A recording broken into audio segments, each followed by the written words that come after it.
प्रभु, आपने मुझे इस योग्य समझा, मेरा धन्य भाग्य।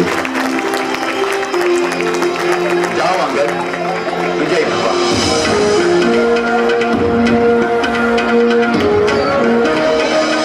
लंकापति रावण की, लंकापति रावण की, लंकापति रावण की।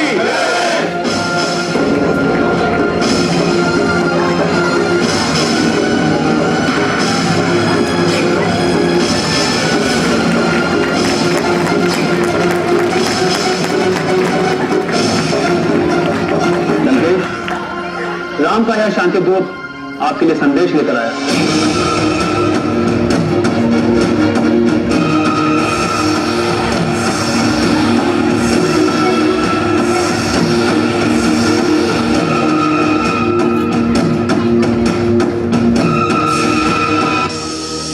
हाँ, तो तू वृष्टिकार होकर संधि कराने आया है? जी हाँ, भगवान श्री राम का संदेश लेकर आया हूं मैं। रावण राज, अब भी समय है, युद्ध में होने वाली हिंसा को रोक दीजिए। संदेश की बातें बाद में, पहले यहां विराजित योद्धाओं का परिचय तो कर लें। देख, यह है इंद्र को मिट्टी में मिलाने वाला मेरा पुत्र इंद्रजीत। यह है मेरा त्रिलोक विजयी सेना का सेनापति प्रहस्त। यह है कुबेर भंडारी को हराने में सबसे आगे रहने वाला महामंत्री महापाश। यह है मेरे भाई कुंभकर्ण का ज्येष्ठ पुत्र बलिष्ठ निकुंभ। और यह है तुम जैसे मच्छरों को कच्चा चबा जाने वाला मंत्रेश्वर दुर्मुख। ऐसे महावीरों की कतार के बीच खड़ा है तू। रावण राज, तब तो एक बात का मुझे आश्चर्य हो रहा है कि जब वीर हनुमान जी आपकी सोने की लंका को जलाकर राख कर रहे थे, तब ये महावीरों की कतार क्या कर रही थी? कुंभकर्ण के साथ सो रही थी क्या? मूर्ख वानर, तेरा ये दुस्साहस! ठहर, एक ही झटके से तेरा सर उड़ा देता हूं। शांत शांत प्रहस्त, शांत हो जाइए। ये वृष्टिकार है, अवध है, दूत बनकर आया हुआ है। मूर्ख वानर, क्या तेरे भगवान ने लंकापति के बारे में बताया नहीं कि रावण कौन है? प्रभु श्री राम कौन है ये जान लिया है, अब किसी और को कौन है और क्या है वो जानने की मुझे आवश्यकता नहीं। अपने भगवान का इतना घमंड करने से पहले कान खोलकर सुन ले कि रावण है कौन। देव या दानव जिसे मार नहीं सकते, ऐसा अभय वरदान ब्रह्मा से प्राप्त करने वाला अमर भूपति है रावण। इंद्र के वज्र और ऐरावत के दंत शूल से भी जो डरता नहीं, उस शूरवीर योद्धा का नाम है रावण। समुद्र को भी लज्जा से झुका देने वाले समर्थ महारथी का नाम है रावण। वासुकी और तक्षक जैसे भयानक नागों को भस्म करने वाला धुरंधर है रावण। कुबेर भंडारी को हराकर लंका जैसी नगरी और पुष्पक जैसे दैवी विमान को अपने अधिकार में करने वाला वीरों का भी वीर है रावण। तो क्या यही है तुम्हारे राजा रावण का परिचय, और यही है उसकी समृद्धि और वैभव का मापदंड? अरे अबोध, ये भौतिक धन, संपत्ति और वैभव तो सारे नाशवंत हैं, नाशवंत, जिसका कोई मोल या महत्ता नहीं। आश्चर्य की बात है कि रावण ने कभी ऐसी बात सोची ही नहीं। जंगलों में भटकने वाला बंदर क्या जाने कि वैभव किसे कहते हैं और सुवर्ण का मोल क्या होता है। बंदर के छोटे से मस्तक में बुद्धि भी छोटी सी ही होगी। अरे ओ मूर्ख, तुझे मालूम है कि रावण के पास 10-10 मस्तक है और 20-20 हाथ। वे 10 गुना सोच सकते हैं और 20 गुना कार्य कर सकते हैं।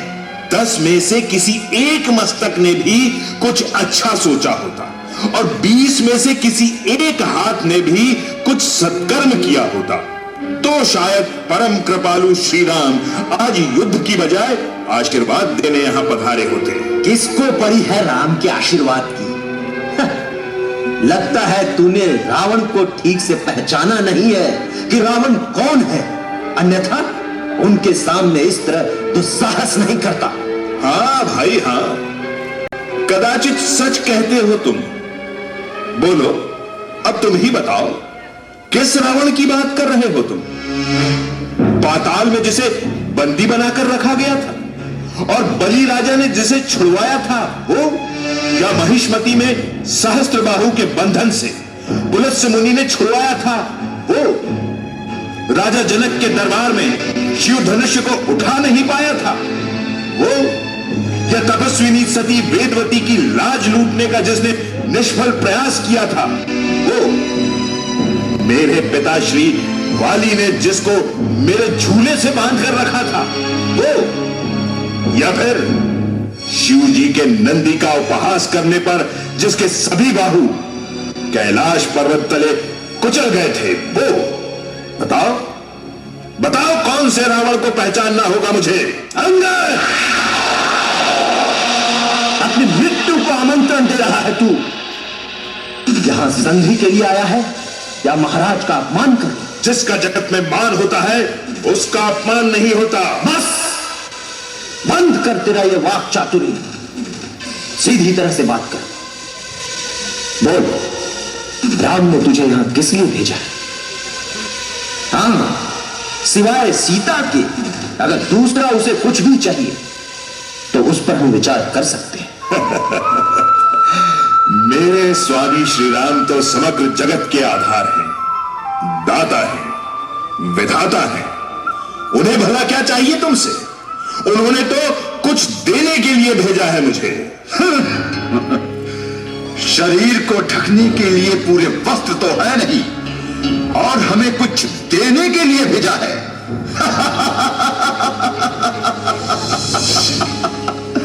हम भी तो सुने कि वो भिक्षुक हमें क्या दे सकता है।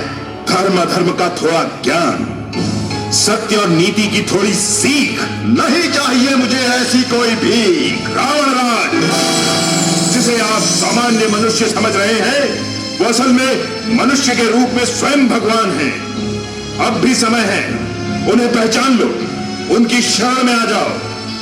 वो दयालु, क्षमा मांगकर सीता माता को वापस लौटा दो। ये बात त्रिकाल में भी नहीं होगी। हाथ न करो, राम को पहचान लो। रावण वो स्वयं भगवान है। अंगद, तुझे मालूम है कि सुपर्ण, नाग, यक्ष, गंधर्व, देव देवता या फिर राक्षस कोई भी मेरा वध नहीं कर सकता। ऐसा अभय वरदान मैंने ब्रह्मा से प्राप्त किया है। मालूम है, और इसीलिए प्रभु श्री राम ने तुझे मारने के लिए मनुष्य देह धारण की है, क्योंकि मनुष्य तेरा वध नहीं कर सकता। ऐसा कोई वरदान कहां पाया है तुमने? ऐसे वरदान की मुझे क्या आवश्यकता? जब देवता भी मेरा कुछ नहीं बिगाड़ सकते, तो साधारण मनुष्य मेरा क्या बिगाड़ सकेगा? राम भगवान मनुष्य देह। अंगद, जिसे तू भगवान भगवान कहता है, वो राम है कौन? बता। जिसे बाप ने घर से निकाल दिया, अधनंगा जंगलों में भटक रहा है वो, या अपना पेट भरने के लिए जंगल में फल फूल खा रहा है वो, पागलों की तरह अपनी स्त्री का पता पेड़ पौधों से पूछता रहता है वो, या ऋषियों के सहारे उनके झोपड़ों में दिन काट रहा है वो, तेरे जैसे भालू बंदरों की सेना लेकर युद्ध के लिए निकल पड़ा है वो, या डर के मारे संधि चाहता है वो। बता, इनमें से कौन सा राम तेरा भगवान है? तो सुन लो रावण राज कि कौन है श्री राम। किशोर वय में ही विश्वामित्र के यज्ञ का रक्षण करके ताटका और सुबाहु जैसे राक्षसों का संहार करने वाले हैं।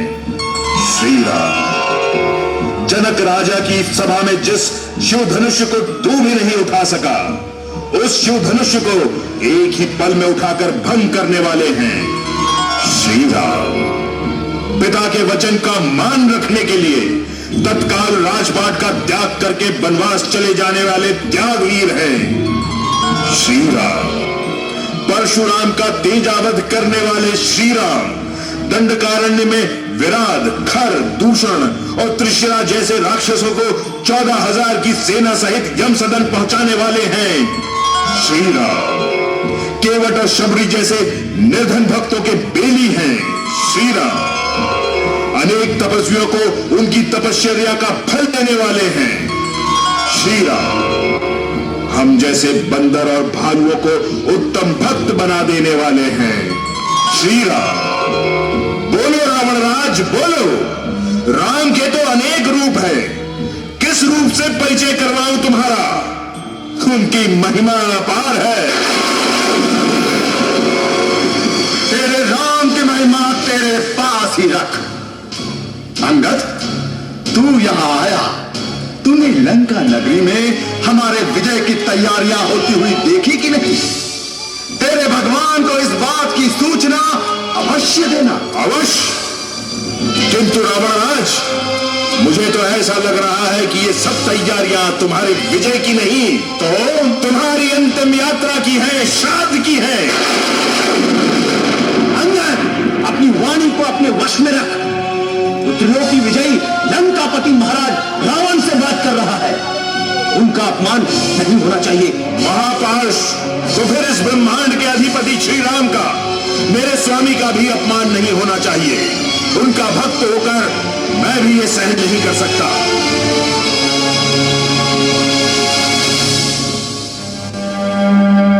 ब्रह्मांड के अधिपति है एक वनवासी और उनका भक्त है ये बंदर। ठीक मेल जमाया है। अरे बंदर, तेरे जैसे कई भगत और कई भगवान मेरी शक्ति के आगे झुक गए हैं, समझा? और भक्ति की शक्ति के आगे तेरे जैसे कई घमंडियों के घमंड भी चकनाचूर हो गए हैं। ओहो, तू तो बहुत बड़ा भक्ति की शक्ति वाला बंदर लगता है। युद्ध में भी दिखाना तुम्हारी भक्ति की शक्ति, ताकि हमें कुछ लड़ने का अवसर मिले। ऐसी बात है रावणराज, तो भक्ति की शक्ति का परिचय तो अभी ही करवाता हूं। रावणराज, लो तुम्हारी ये सभा में मेरा ये पैर रखता हूं, मानो गाड़ देता हूं। अब है कोई माई का लाल, है कोई पुरुष इस सभा में जो मेरे इस पैर को यहां से तनिक भी हिला सके? अरे एक क्या, कोई जाकर दोनों पैर उठाकर बाहर फेंक दो इसको, ताकि जाकर गिरे अपने राम जी के पास। दोनों पैर भूल जाओ, मात्र एक पैर, मात्र एक पैर को हिला के तो दिखाओ कोई। मेरे इस पैर में मेरी नहीं, मेरे राम जी की शक्ति है, मेरी निष्ठा की शक्ति है, मेरी भक्ति की शक्ति है। मैं खुला आह्वान करता हूं, इस सभा में कोई भी आओ और मेरे इस पैर को रत्ती भर भी हिला के दिखाओ। है कोई ऐसा बलवान यहां? बंदर नटखट बंदर ही रहेगा। ऐसे नहीं, देख क्या रहा है, खींच ले इसके टांगे।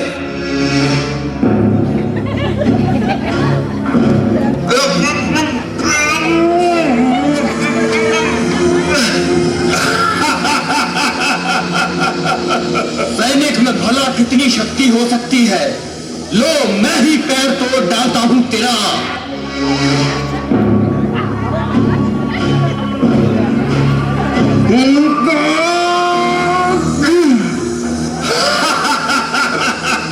गुरुमुख, आज खाना क्या करनी है क्या?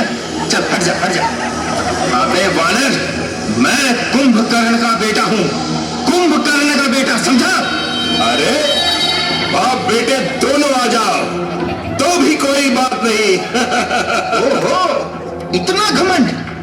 तब तो ये ले।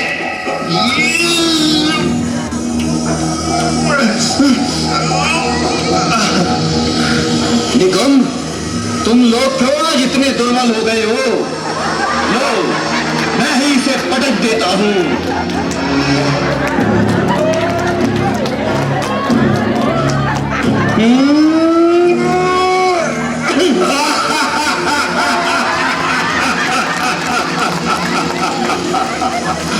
लंकेश, अपने सेनापति को बदल डालो अब। अंगद, सावधान, जो मेरे पिता के साथ इस तरह की बात की तो। मेरी इंद्रजीत की शक्ति को जानता नहीं है तू।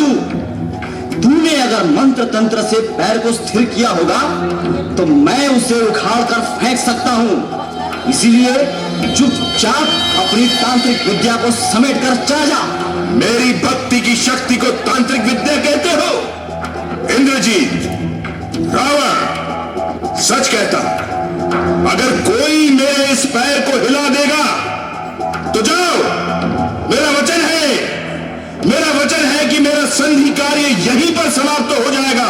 श्री राम बिना युद्ध किए ही वापस लौट जाएंगे और सीता रावण की हो जाएगी। तो ये ले, तेरी इच्छा अभी पूर्ण करता हूं मैं।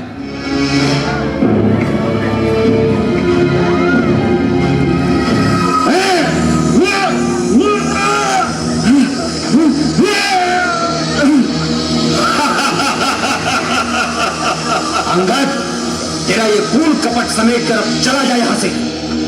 हमारा उत्तर तुझे मिल चुका है। हम सीता को वापस नहीं लौटाएंगे। जाओ, जाकर युद्ध की तैयारी करो। महाभाष, रुको। ऐसे हम सब की नाक काट कर ये नहीं जा सकता। अंगद, अभी तो मैं बाकी हूं। अब मेरी ही शक्ति तुझे ठिकाने लगाएगी।